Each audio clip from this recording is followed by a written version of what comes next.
arti utama ini ada hubungannya dengan penglihatan Nabi Daniel. Sekarang lihat Daniel 7, 13-14. Aku terus melihat dalam penglihatan malam itu. Tampak datang dengan awan-awan dari langit, seorang seperti anak manusia. Datanglah ia kepada yang lanjut usianya itu, dan ia dibawa ke hadapannya. Lalu diberikan kepadanya kekuasaan dan kemuliaan dan kekuasaan sebagai raja. Maka orang-orang dari segala bangsa, suku bangsa, dan bahasa mengabdi kepadanya, kepada anak manusia itu. Kekuasaannya, kekuasaan anak manusia itu ialah kekuasaan yang kekal, yang tidak akan lenyap, dan kerajaannya ialah kerajaan yang tidak akan musnah. Ini penglihatan Daniel. Dari apa yang dilihat oleh Daniel ini, Daniel melihat seorang seperti anak manusia. Dan ada beberapa ciri. Pertama, datang dengan awan-awan dari langit. Saudara, langit itu dalam bahasa Ibrani-nya adalah samayim. Samayim itu bisa punya dua arti. Langit di atas atau surga. Surga juga samayim.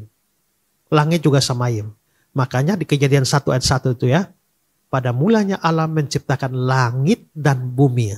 Itu kata langit di sana tuh pakai samayim. Sehingga itu bisa Allah menciptakan langit dan bumi. Atau bisa diterjemahkan Allah menciptakan surga dan bumi.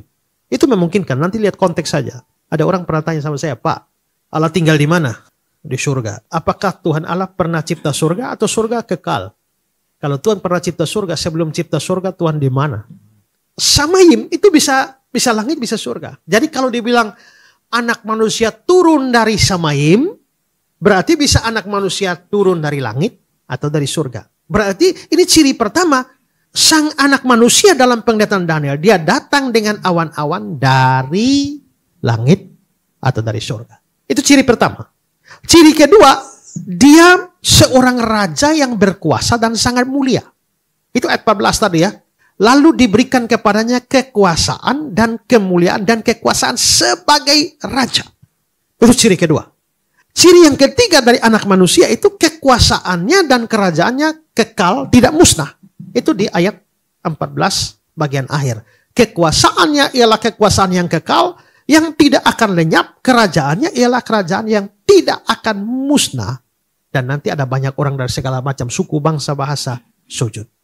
Kalau begitu, anak manusia yang dilihat oleh Daniel, pertama, dia betul-betul manusia, tapi dia turunnya dari langit atau dari surga. Dia raja dan punya kemuliaan hebat, dan kerajaan kemuliaannya tidak musnah. Ini ciri, 4 ciri anak manusia. Bisa ditambah 5, banyak orang mengabdi kepadanya. Tidak ada yang meragukan Yesus manusia sungguh-sungguh kan? Karena dia lahir dari seorang manusia. Garis keturunannya jelas. Silsilahnya ada. Dia manusia sungguh-sungguh, bukan manusia jadi-jadian. Kedua, tadi anak manusia itu turun dari langit atau dari surga. Sekarang lihat Yohanes 3:13. Tidak ada seorang pun yang telah naik ke surga selain daripada dia yang telah turun dari surga, yaitu anak manusia. Berarti Yesus mau katakan bahwa dia tuh datang dari surga, turun dari surga, dari samayim. Persis seperti yang di Daniel. Lalu di Daniel itu bilang dia datang dengan awan-awan. Nah sekarang Matius 24 ayat 30. Pada waktu itu tampak tanda anak manusia di langit. Semua bangsa di bumi meratap, mereka melihat anak manusia datang di atas awan-awan di langit dengan kekuasaan dan kemuliaannya. Persis seperti Daniel. Di dalam Daniel disebut anak manusia itu adalah raja. Sekarang Yeremia 23 ayat 5. Sesungguhnya waktu akan datang, demikianlah firman Tuhan, bahwa aku akan menumbuhkan tunas adil bagi Daud. Ini Yesus. Dia akan memerintah sebagai raja. Berarti Yesus raja. Bahwa ayat itu memang untuk Yesus dan Yesus raja. Ditunjukkan juga Lukas 1, 31-33. Sesungguhnya engkau mengandung dan akan melahirkan seorang anak laki-laki. Hendaklah engkau menamai dia Yesus. Dia akan menjadi besar dan akan disebut anak Allah yang maha tinggi. Dan Tuhan Allah akan mengaruniakan kepadanya tahta Daud. Berarti dia raja. Dan dia akan menjadi raja atas kaum keturunan Yakub. Yohanes 1 ayat 49. Nathanael berkata, Rabi, engkau anak Allah, engkau raja. Konsep raja ini melekat di dalam pikiran orang Yahudi. Makanya itu penjahat di sebelah Yesus. Dia bilang, Yesus, ingatlah akan aku apabila engkau datang sebagai raja. Anak manusia di Daniel raja. Nah ini Yesus juga raja. Berikut, yang dilihat oleh Daniel itu dia begitu mulia. Kerajaan dan kekuasaannya itu kekal tidak musnah. Bagaimana dengan Yesus? Yesaya 9 ayat 5. 6. Nubuat tentang Yesus yang terkenal. Mari lihat. Seorang anak telah lahir untuk kita. Seorang putra telah diberikan untuk kita. Lambang pemerintahan ada di atas bahunya. Kenapa lambang pemerintahan? Karena dia raja. Ayat yang ke ekor ayat 5. Raja damai. Ayat 6. Besar kekuasaannya. Damai sejahtera tidak akan berkesudahan di atas tahta Daud dan di dalam kerajaannya. Karena dia mendasarkan mengokohkan dengan keadilan kebenaran. Dari sekarang sampai selama-lamanya. Berarti tidak musnah. Daniel 2. 44. Kerajaannya yang tidak akan binasa sampai selama-lamanya. Ujungnya, kerajaan itu sendiri akan tetap untuk selama-lamanya. Dan ini cocok dengan Yesus. Lukas 1, 33. Dan dia akan menjadi raja atas kaum keturunan Yakub sampai selama-lamanya. Dan kerajaannya tidak berkesudahan. Menurut orang Yahudi, tafsir mereka, siapakah anak manusia yang dilihat Daniel? Itulah Raja Mesias. Itu menurut orang Yahudi. Kalau menurut orang Yahudi, Mesias itu seperti anak manusia yang dilihat oleh Daniel. Sekarang Yesus memenuhi seluruh kualifikasi itu. Tahu dari mana orang Yahudi percaya anak manusia itu Mesias? Nah, tidak ada di sini, tapi itu di Markus 14. Saya baca ya, ayat 60-61. Maka imam besar bangkit berdiri di tengah-tengah sidang dan bertanya kepada Yesus, katanya, tidakkah engkau memberi jawab atas tuduhan-tuduhan saksi-saksi ini terhadap engkau? Tetapi ia tetap diam dan tidak menjawab apa-apa. Imam besar itu bertanya kepadanya sekali lagi, apakah engkau Mesias, anak dari yang terpuji? Dia bicara Mesias. Jawab Yesus, akulah dia. Kamu akan melihat anak manusia di sebelah kanan yang maha kuasa dan datang di tengah-tengah awan-awan di langit. Langsung dia bilang, kita nggak perlu saksi lagi. Hujat ini, eksekusi mati. Karena dianggap Yesus menyamakan dirinya dengan Mesias. Kalau begitu, mengapa sih sampai Yesus itu suka sekali dengan gelar anak manusia? Karena sebenarnya gelar anak manusia itu menunjukkan kemesiasannya, kekristusannya. Di dalam perjanjian lama ada banyak Mesias. Mesias itu kan artinya yang diurapi. Jadi imam yang diurapi itu Mesias. Nabi diurapi itu Mesias. Raja Daud diurapi itu Mesias. Jadi Mesias itu ada banyak. Saudara diurapi Tuhan itu jadi Mesias juga. Mesias itu bahasa Ibraninya, bahasa Yunaninya Kristus. Dalam bahasa Arabnya dari Mesias, itu Masiah, Masih, dikasih kata sandang al, jadi Al-Masih. Jadi siapa saja diurapi, jadi bahkan orang kafir seperti Raja Kores itu diurapi. Maka Kores itu adalah Mesias. Tapi pada masa pembuangan orang Yahudi, konsep Mesias yang umum ini makin mengerucut kepada seorang yang diurapi. Dalam kitab Daniel, itu berarti mengerucut kepada Mesias tunggal. Dan orang Yahudi yang pada waktu itu kan mereka kan dijajah, tidak pernah merdeka-merdeka kan. Bangsa kerajaan utara dihabisi oleh Asyur. Kerajaan selatan itu ditaklukkan oleh Babilonia. Memang Raja Kores memulangkan mereka ke tanah Israel. Tapi kan tidak merdeka karena mereka tetap di bawah Persia. Setelah Persia ditaklukkan oleh Yunani, maka orang Yahudi langsung di bawah Yunani lagi. Tapi belakangan Yunani melemah, diganti oleh Romawi. Orang Yahudi di bawah Romawi lagi. Sampai Yesus lahir itu kan di bawah Romawi. Sampai setelah Yesus naik ke surga kan Jenderal Titus dari Roma itu menghabisi orang Yahudi dengan kota Yerusalem dan bait Allahnya sampai hari ini tidak ada. Itu berarti sejak ditaklukkan oleh bangsa Babel, orang Yahudi tidak pernah merdeka sungguh-sungguh. Di tengah situasi begitulah mereka punya pengharapan Mesias akan datang. Kalau Mesias akan datang, mereka sabar. Raja Herodes itu loh. Orang Yahudi tidak suka sama Herodes. Kenapa? Karena dari sisi silsilahnya Herodes tidak bisa jadi raja orang Yahudi. Karena bapaknya Herodes yang namanya Antipater itu orang Edom. Edom itu bangsa keturunan Esau. Bukan jalurnya Yakub. Israel itu jalurnya Yakub. Mamanya Raja Herodes itu perempuan Arab. Mamanya Arab, bapaknya Edom. Bagaimana bisa jadi raja? Itu hanya karena politik Roma. Karena bapaknya Antipater itu berjasa kepada Marcus Antonius yang pernah menjabat sebagai kaisar Roma. Marcus Antonius ini yang akhirnya bertikai dengan Octavianus. perebutan kekuasaan sampai akhirnya Markus Antonius waktu dia berkuasa, bapaknya Herodes Antipater ini turut membantu melawan Octavianus. Karena itu maka untuk membalas jasa Antipater, Markus Antonius mengangkat anak dari Antipater menjadi raja Yahudi, yaitu Raja Herodes ini. Maka dia naik tahta. Dia naik tahta, sementara itu Markus Antonius jatuh dalam peperangan melawan bersama dengan kekasihnya dari Mesir, Cleopatra, bertarung melawan Octavianus. Octavianus memenangkan peperangan itu. Lalu Octavianus mulai melakukan Pax Romana, perdamaian Romawi, lalu bikin semua pembaharuan.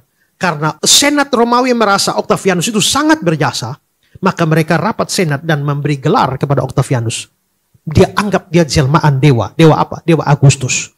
Maka Octavianus diberikan gelar Kaisar Agustus. Nah, itu latar belakang. Di sini, maka Kaisar Agustus dianggap sebagai juru selamat dunia. Seluruh Roma dianggap dunia. Makanya Kaisar Agustus adakan sensus di seluruh dunia. Maka dia juru selamat dunia.